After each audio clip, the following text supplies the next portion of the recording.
గౌరవ ముఖ్యమంత్రి రేవంత్ రెడ్డి గారి నాయకత్వంలోని మన ప్రభుత్వం పేదవాడి కష్టాలు తీర్చడం కోసం, పేదవాడికి అండగా ఉండటం కోసం అనేక సంక్షేమ కార్యక్రమాలు పేదవాడికి ఇస్తూ అభివృద్ధిని కూడా ఎక్కడా కుంటుపడకుండా ముందుకు నడిపిస్తున్న సంగతి మీకు తెలియంది కాదు.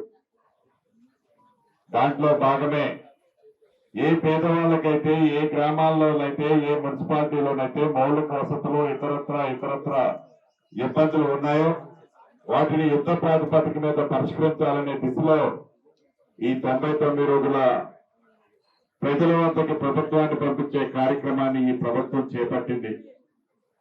దాంట్లో భాగంగా ఈనాడు దమ్మాయిగూడెంలో గ్రామ పెద్దలు, గ్రామస్తులందరి సమక్షంలో మీ గ్రామానికి కావాల్సిన సంక్షేమ కార్యక్రమాలు, అభివృద్ధి కార్యక్రమాల గురించి మీ నాయకులు చెప్పారు. దాంట్లో కరెంటు దాని గురించి చెప్పారు.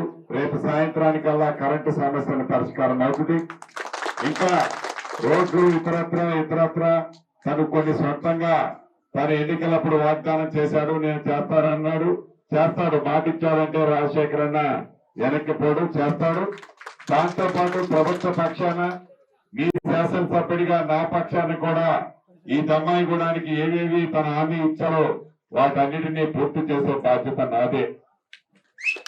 ప్రభుత్వం అంటే వేరు, ప్రజలంటే వేరు కాదు. ప్రభుత్వం అంటేనే ప్రజలు, ప్రజలంటేనే ప్రభుత్వం. ప్రజల కోసమే నిరంతరం తాపత్రయపడే ఇందిరమ్మ ప్రభుత్వంలో భవిష్యత్తులో ప్రతి పేదవాడికి ఏవైతే హామీలు ఇచ్చామో ప్రతి మాటని నెరవేరుస్తాము.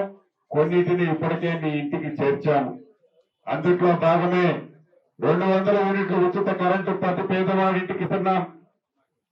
పెద్దోళ్ళు తినే సన్న బియ్యం బువ్వ నా పేదంటి ఆడబిడ్డ కూడా తినాలని సన్న బియ్యాన్ని ఇచ్చాం.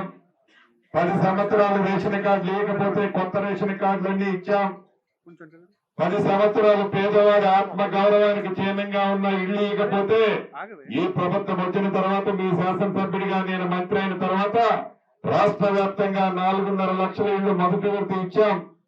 రేపు ఏప్రిల్ నెలలో 2వ విడత కూడా మీ ఇంటి దగ్గరికి ఇల్లు రాబోతున్నాయి. ఇందిరమ్మ ఇల్లు ఏదో ఒక్కసారి ఇచ్చో 2 సార్లు ఇచ్చో అయిపోయింది, మా దగ్గర డబ్బు లేవు అని చేతులు చూపించే ప్రభుత్వం కాదు.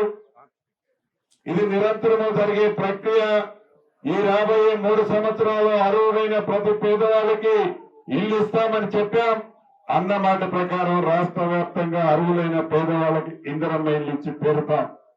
అది పేదోడి ప్రభుత్వం అంటే, పేదోడి కష్టం తెలిసిన ప్రభుత్వం అంటే, పేదవాడికి భరోసా భద్రత ఇచ్చే ప్రభుత్వం అంటే ఈ ప్రభుత్వం. అదే రకంగా ఈ 99 రోజుల దాంట్లో కార్యక్రమంలో మన గ్రామంలో అన్ని రకాలుగా ఒక మోడల్ గ్రామంగా ఈ దమ్మాయిగూడాన్ని ఏర్పాటు చేసే దాంట్లో గ్రామ పెద్దలతో పాటు గ్రామస్తులంతా కూడా సహకరించాలి. మా చెల్లి సర్పంచ్ గారి ఆధ్వర్యంలోని మీ అందరినీ మనస్ఫూర్తిగా కోరుకుంటూ మీ అందరి దగ్గర సెలవు తీసుకుంటాం.